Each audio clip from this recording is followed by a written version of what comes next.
नमस्कार साथियों, मैं हूं आपका मित्र एडवोकेट अशोक चतुर्वेदी। आपके अपने legal channel Ashok legal ocean पर आपका स्वागत है। साथियों, विधिक जानकारी की श्रृंखला में आज हम आपके सामने आईपीसी की धारा 211 के बारे में विस्तार से चर्चा करेंगे। साथियों, जैसा कि आप जानते हैं कि बहुत मामले में आपके ऊपर झूठे मुकदमे कायम कर दिए जाते हैं। उसकी बहुत सारी वजह होती है।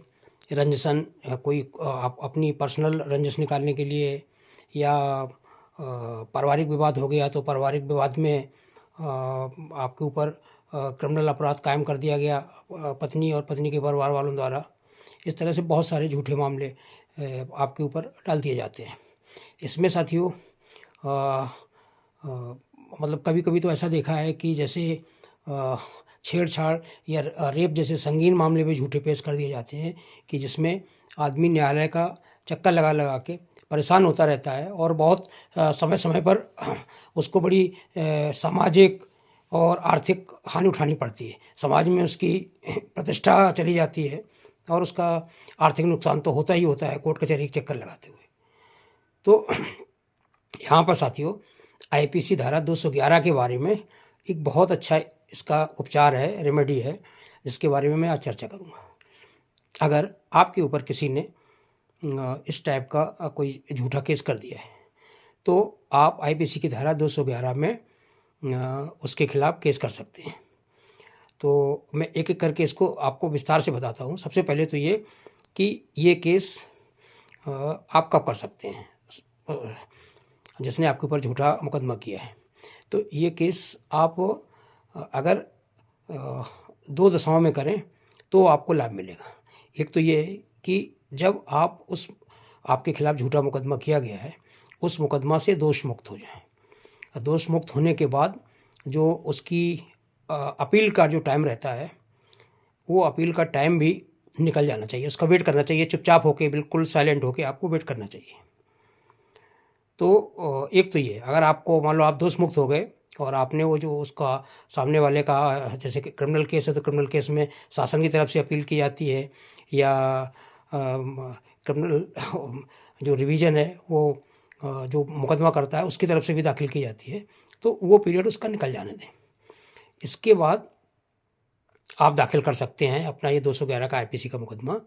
और दूसरा ये रहता है कि अगर उसने एफआईआर की और एफआईआर करने के बाद आयोग ने विवेचना की और विवेचना में ये पाया कि मामला झूठा था और उसने आपको आपके केस में एफआईआर लगा के न्यायालय में जमा कर दी।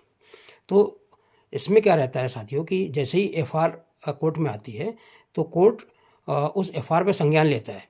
संज्ञान लेने में वो पीड़ित पक्ष को एक संदेश देता है, एक लेटर देता है कोर्ट के द्वारा कि भाई आपके मुकदमे में ऐसा ऐसा करके पुलिस ने एफआईआर लगाई है, अब आपको क्या कहना है, ये मामला आपका ख़त्म हम कर रहे हैं। तो अगर उसको ऑब्जेक्शन होता है तो वो उसमें प्रोटेस्ट पिटीशन लगाता है। प्रोटेस्ट पिटीशन क्या मतलब, विरोध वाली पिटीशन की नहीं नहीं इसमें पुलिस ने सही जांच नहीं की है और पक्षपात किया हुआ है और हम तो पीड़ित हैं, ऐसा करके कर दिए। एक तो ये दशा रहती, एक वो उस एफआईआर को मान लेता है। तो अगर वो एफआईआर को मान लेता है, मामला न्यायालय से वो फिर एफआईआर लगने पे खारिज हो जाता है, तो उस पोजीशन में भी आप आईपीसी 211 में मुकदमा कायम कर सकते हैं उसके विरुद्ध। और दूसरा, अगर उसने प्रोटेस्ट पिटीशन लगाई तो प्रोटेस्ट पिटीशन में कोर्ट के सामने 2 अवसर हैं, या तो उस प्रोटेस्ट पिटीशन को वो स्वीकार करे या रिजेक्ट कर दे।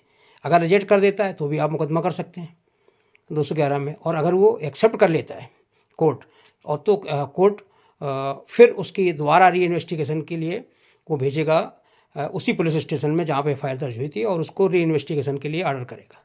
तो नॉर्मली क्या होता है कि जब री इन्वेस्टिगेशन के लिए प्रोटेस्ट पिटीशन के अगेंस्ट वो मामला जाता है तो मतलब अमूमन पुलिस उसको एफआईआर द्वारा लगाती है, क्योंकि पुलिस एक बार उसमें लगा चुकी है, एफआईआर इन्वेस्टिगेशन कर चुकी है पूरी तरह से, तो फिर वो उस पर एफआईआर लगाती है। तो फिर वो मामला फिर जाके कोर्ट में ख़त्म हो जाता है। तो फिर उस पोजीशन में भी आप 211 का केस कर सकते हैं। तो साथियों, अब ये केस कैसे करें, तो इसमें सबसे बढ़िया ये है कि आप इस मामले में एक अपने जो ज़िले के एसएसपी हैं उनको लेटर लिखें, लोकल थाने को लिखें, और नहीं तो इसको इस्तिगासा क्या एक मतलब कोर्ट में एक पिटीशन डालने वाला जो नाम है, उर्दू में इसको बोलते हैं इस्तिगासा। तो इसको मतलब कोर्ट के द्वारा आप इसको कर सकते हैं। ये जुडिशियल मजिस्ट्रेट फर्स्ट क्लास के कोर्ट में आपको एप्लीकेशन डालनी पड़ेगी, और उसके ऊपर ये मुकदमा दायर करने के लिए तो आप अपने जो आपके नज़दीकी वकील साहब हैं उनसे इसकी पिटीशन बनवा सकते हैं, और ये आप वहाँ पे उसके खिलाफ़ डाल सकते हैं। और इसके साथ साथ में आप जो आपकी मानहानि है, आपराधिक मानहानि, क्योंकि आपकी प्रतिष्ठा हुई ना, पैसा बर्बाद हुआ, तो उसके लिए भी आप IPC 500 में भी मानहानि का मुकदमा भी इसके साथ साथ 211 के अलावा भी कर सकते हैं। तीसरा, इसमें आपराधिक षड्यंत्र रचने का भी मामला इसमें बनता है। तो इस तरह से आप 2-3 धाराओं में उनको इसकी सज़ा दिला सकते हैं। और इसकी सज़ा अगर मामला नॉर्मल है, मतलब 7 साल से कम सज़ा वाला है, तो इसमें सामने वाले को 2 साल की सज़ा है, और ये जमानती अपराध है, और ये असंज्ञेय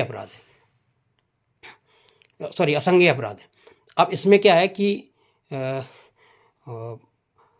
अगर उसके मान लो आपके खिलाफ ऐसा मामला आपके खिलाफ दायर किया गया था कि जिसमें आपको 7 साल की सज़ा हो सकती थी, या आपको आजीवन कारावास हो सकता था, या आपको मृत्यु दंड भी दिया जा सकता था, तो उस केस में फिर ये सज़ा 211 में 2 साल से बढ़ के 7 साल हो जाती। मतलब अगर वो प्रूफ तो हो ही जाएगा, क्योंकि झूठा हुआ है और आपके पास सारे उसके डॉक्यूमेंट रहते हैं, तो पूरी संभावना रहती है कि आपके पक्ष में केस जो वो चलेगा, तो केस आपके आने में, क्योंकि सारे सबूत आपके पास हैं।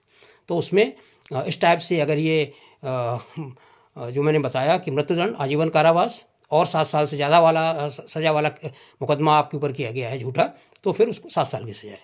तो साथियों, मैं समझता हूँ कि ये जानकारी आपको अच्छी लगी होगी।